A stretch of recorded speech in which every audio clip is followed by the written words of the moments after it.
I think it is important as representatives to humanize the line items that appear in this budget and talk about the real-life consequences. But first, I want to address something that a lot of my colleagues have mentioned. They mentioned the big boom in the economy.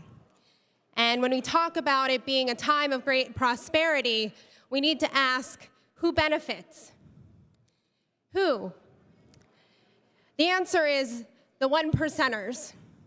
In the last 3 decades, their wealth has grown by $21 trillion, while the net worth of the bottom 50% has fell by $900 billion.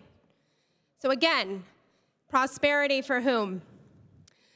Our economy has winners and losers, and right now, working people are losing. I'm learning very quickly that since this is my first budget process, that each budget has winners and losers. Each budget process involves hard decisions.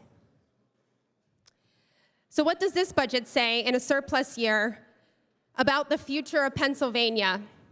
Who are the winners and losers this year? Who loses when we fail to address the greatest economic challenge of our lives, the climate crisis? It's our communities. They experience the consequences of our inaction of climate change every single day.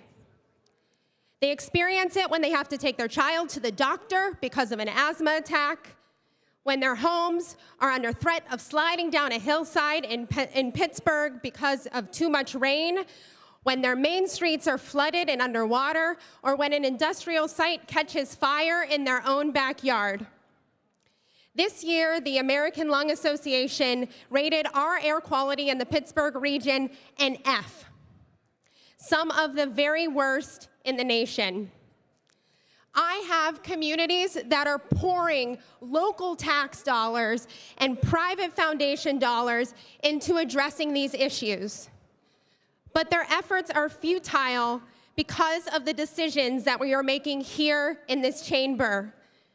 One that is cutting millions of dollars for our environmental programs that protect our people of our Commonwealth.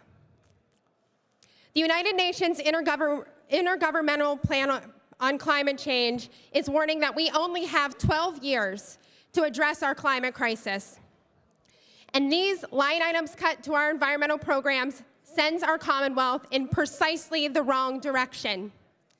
Just this past year, Range Resources and other defendants agreed to pay $3 million to settle a lawsuit with 3 Washington County families who alleged that shale gas drilling companies contaminated their property and made them sick because we didn't do our job.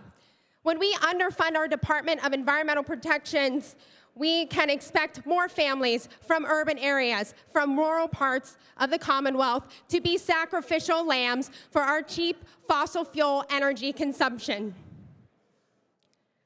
Last week, Physicians of Social Responsibility and Concerned Health Professionals of New York released a report that looked at 1,778 articles from peer-reviewed medical and scientific journals, investigative reports from journalists, and reports from government agencies on fracking from the past decade. The report concluded that fracking and transport of shale gas cannot operate without a severe threat to our air, our water, our climate, and our public's health. If we do not protect the public from private industry, we are not doing our due diligence as a governing body. If we allow industry to pollute our air and poison our water in the name of jobs, we are in violation of the constitutional responsibility to the people who put us here.